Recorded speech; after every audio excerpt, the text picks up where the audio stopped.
Hi everyone, today we're going to be taking a look at a new poll here that says Elizabeth Warren would actually be Biden's best VP electorally. So, Warren number one, right now she is the most net positive in terms of African American and Hispanic voters. So, how this poll worked is Morning Consult asked about these nine. Now, I've only put eight here because one of them was Catherine Cortez Masto, who has since taken her name out of consideration. But they've asked these eight potential vice presidential candidates: Gretchen Whitmer, Stacey Abrams, Tammy Baldwin, Amy Klobuchar, Michelle Lujan Grisham, Kamala Harris, Elizabeth Warren, and Val Demings. And they asked all of these, would they make you overall more likely or overall less likely to vote for that specific person? And if you just look overall at all voters, Gretchen Whitmer overall would be a net negative -5, Stacey Abrams -2, Tammy Baldwin -5, Amy Klobuchar +1, Michelle Lujan Grisham -6, Kamala Harris +1, Val Demings -5. Elizabeth Warren has the best score here. She is a net positive +3, which is the best out of anyone. However, if that was all, I think that out of between her and Amy and Kamala Harris, only 2% different wouldn't really make much of a deal. However, it's worth noting that there are two areas where Biden is not doing well, and these were areas that Bernie Sanders did well. Those were voters under the age of 45 and Hispanic voters. So, under the age of 45, these are voters that Biden's gonna need to at least get a little bit of, because right now he's not doing as well as Hillary Clinton did. Just a second. Excuse me, with these voters, and that's an issue for him, and that's something that he's gonna need to resolve. However, if he were to choose Elizabeth Warren, it's a net plus 12, a net plus 12% more likely to vote for Elizabeth Warren compared to Kamala Harris's +9, Stacey Abrams is +4, Amy Klobuchar +3, Tammy Baldwin +2, Gretchen Whitmer +1, and then Val Demings also +1. But Elizabeth Warren is doing the best in terms of getting those age under 45. And then another age demographic that Biden may be not doing as well in is Hispanic voters. So this is another area that Sanders did well in the primary. 28% more likely in terms of voting for Joe Biden. And so that's definitely something to take into consideration. And if, let's say, Biden picked a Kamala Harris, only 19, you can't really see it properly, but that is 19% compared to, 13% compared to 28, which is definitely something to take into consideration. Elizabeth Warren by far is the best at getting these Hispanic voters, which is surprising given in the primary she did not do very well with Hispanic voters.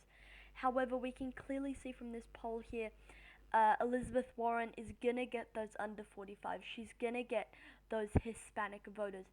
And some people may be concerned about, -4 here for ages 45 and up. Yes, that may be a concern for some. However, it's worth noting that Biden already has all of the older voters already locked up all by himself. He doesn't need his vice presidency pick to try and do that for him. You can see Amy Klobuchar actually doing okay there. But even if Amy Klobuchar would get 2% more senior voters, Biden's already get all the senior voters all by himself. He doesn't need any VP. His VP needs to be someone who can get under 45s and Hispanic voters, and it's clear Elizabeth Warren can do both of those things. I'll just say a quick word here about African American voters. So +24 here, that's definitely something to take into consideration, right? So, and again, Joe Biden already has most of the African American vote locked up by himself. However, he has had quite a few gaffes um, in the last few days and weeks. With the "you ain't black" gaff, that's really not good for Biden to go on about. So, yes, you could make an argument that the VP needs to be shoring up the African American vote, or you could say it doesn't matter. Either way, I think Elizabeth Warren is a clear pick here for VP. My one concern here with Elizabeth Warren, and Elizabeth Warren as VP is really rising in my books. I think that the likelihood of her being selected, given Biden's problems with the progressive voters, I think definitely her stock is rising. If I had to put money on it, I'd probably say 1 in 3 chance she gets picked. So that's pretty high, right? Probably, definitely kind of, I would say maybe on par with Harris and Abrams. But Harris and Klobuchar, not Abrams. My concern with Warren is that Biden said that uh, it needs to maybe be someone a bit younger than him. And Elizabeth Warren, technically, Warren is younger than Biden, but not in a very big sense. I think she's would probably be the oldest out of all 8 of these potential VPs. And it's not just these 8, right? You've also got, Tammy Duckworth as a possibility. You've got, other people Michelle Obama, only if she wanted to. I don't think she does. She's taken herself out of consideration many times, so I don't think that's very likely. You've also got, Susan Rice might be rising. You've got a few people in the running, but overall, I think that Warren would be the best strategic pick for Biden. Despite her age, I think that they'll be able to get over it. And I think that this might be actually something Biden might want to champion, because if he does indeed pick Warren as a vice president after Biden serves his 4 years, if he does win, that'll be until 2024, and then Warren might run for 1 term or 2 terms, and then after that, it could go back to the Republicans, and then you could get more of a centrist Democrat in line with Biden's thinking, rather than if we had 8 years of Biden, say, there might be more of a progressive wave, whereas if we had the Warren years, then there might be more of a centrist wave, if you know kind of what I mean.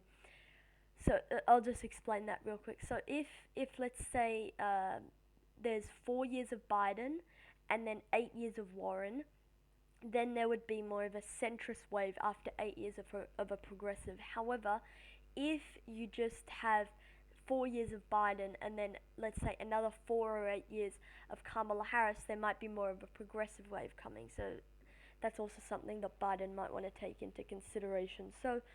Um, so that's it for today's video, guys. I'm sorry I have been not posting in the last week or so. It's just been very busy with everything going on.